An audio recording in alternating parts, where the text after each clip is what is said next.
ባለፈው ኢየሩሳሌም ሂደን ገዳመ ቆሮንቶስ ጌታ ከጾመበት ስንል እግዚአብሔር ይመስገን እያለ ይሄኛ ሰው እየዘመረ ሲል ኦርቶዶክስ ኦርቶዶክስ ኦርቶዶክስ ዩ አር ኦርቶዶክስ ይላል ሰውየው። ኦርቶዶክስ ነን ፕሊስ እያለ ማለት ነው። ፈረንጅ ነው። ኦርቶዶክስ ለካ የማይንጫጫ ነው። አይገርማችሁ? በጣም በጣም ገርቦኝ ኧረ ጥጋብኛ ምንድን ነን ታዲያ? ኦርቶዶክስ ነን ኦርቶዶክስ ኦርቶዶክስ ይላል። ምንድን ነው የሰውዬ የሚለው ስል ከዛ አልገባኝም።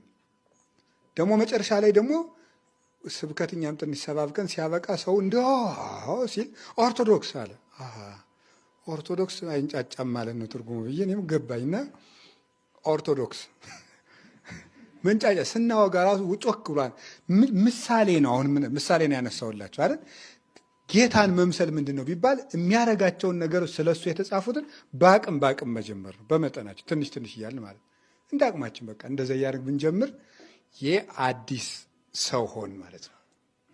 ክርስቶስን ለብሰን ምን ነው። ስለዚህ አዲስ ሰው መሆን ማለት ከክፉ መላቀቅ መልካሙን መልበስ ነው ማለት ነው። እንደዛ ከሆነ አዲስ ዓመት፣ ባሮጌ ሰውነት አዲስ ዓመት ግን የለም ኖሮም አያውቅ።